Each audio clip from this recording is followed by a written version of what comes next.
Chaque député se levait pour dire « Bon, vous savez, il n'y a pas eu de forte majorité en faveur de la sortie de l'Union européenne. Mais vu que le peuple a voté, j'accepte ce résultat. Personne ne s'est indigné. Je n'ai entendu aucun argument justifiant la perte d'accès au plus grand marché au monde. »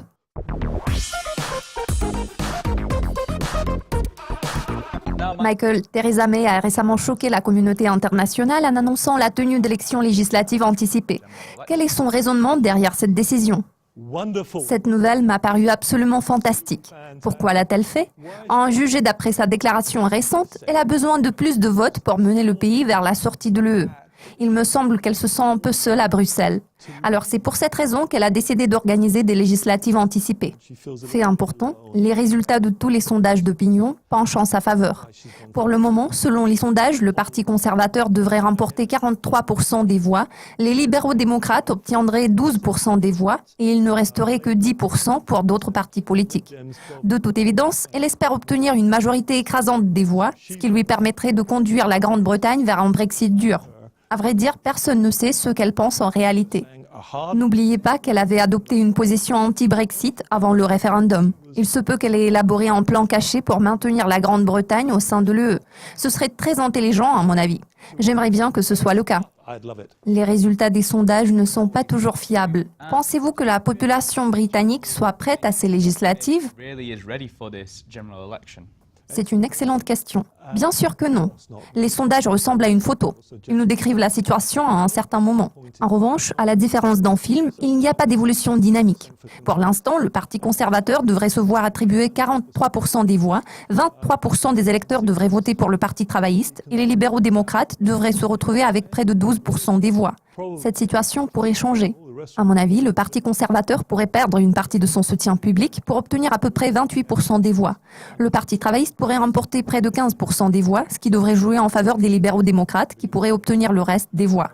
Ils ont toutes les chances d'obtenir la majorité avec 40% des voix. Il est possible que les libéraux-démocrates et le Parti national écossais constituent la majorité au sein de la Chambre des communes. Cependant, ce n'est qu'une hypothèse. Ces deux partis pourraient voter en faveur du maintien de la Grande-Bretagne au sein de l'UE. Le vote en faveur de la sortie a été un véritable désastre. À ce moment-là, les gens ne s'en rendaient pas compte.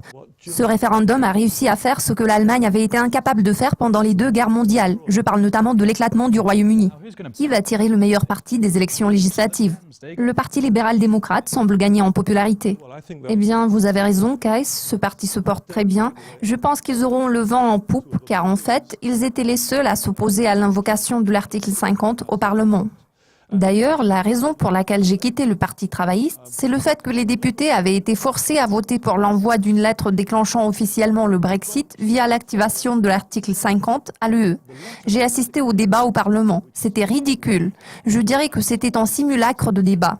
Chaque député se levait pour dire « Bon, vous savez, il n'y a pas eu de forte majorité en faveur de la sortie de l'UE, mais vu que le peuple a voté, j'accepte ce résultat. » Personne ne s'est indigné. Je n'ai entendu aucun argument justifiant la perte d'accès au plus grand marché au monde, ce qui signifie à peu près 5-6 millions de consommateurs.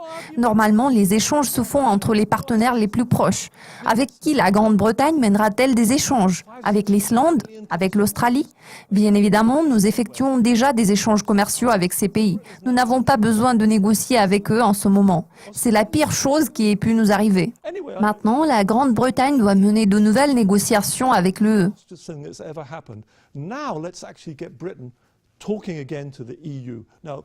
En fait, le vote pour le Brexit n'avait rien à voir avec l'économie.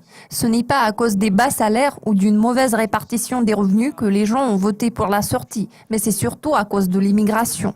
Les gens avaient peur que ces personnes volent leurs emplois. Allons, c'est une absurdité totale. Les immigrés ne volent pas les emplois des autres. En réalité, ils créent des emplois et contribuent à la croissance. Est-il possible que l'UE adopte une attitude hostile à l'égard de la Grande-Bretagne en lui disant de quitter l'Union, indépendamment du résultat des élections ? Peut-elle dire, par exemple, « Vous avez décidé de partir, bien que la population veuille rester, nous voulons que vous partiez ». Je pense que l'UE serait heureuse de voir la Grande-Bretagne revenir. L'UE ferait tout son possible pour que la Grande-Bretagne reste son membre. Je pense que le scénario que vous venez de décrire n'est pas réaliste. L'UE fait tout son possible pour éviter l'éclatement. La Grande-Bretagne est l'une des plus grandes économies de l'UE. C'était la deuxième plus grande économie après l'Allemagne. Bien sûr, l'UE ne veut pas que nous partions car nous contribuons à sa stabilité. N'oublions pas notre puissance militaire qui dépasse celle de la plupart des pays à l'échelle mondiale. Alors que se passera-t-il après le retrait de la Grande-Bretagne de l'UE? L'Allemagne se retrouvera en position de puissance dominante. Alors ces législatives seront-elles un tournant majeur dans le Brexit? Oui. Michael, merci pour votre participation et pour cette discussion passionnante. Merci, Kais. Je voudrais ajouter que la décision de Theresa May d'organiser des élections législatives est un gros pari. Ainsi, nous aurons la possibilité de ne pas détruire le Royaume-Uni en réadhérant à l'UE et en la rendant plus forte, surtout par rapport à des rivaux puissants tels que la Russie.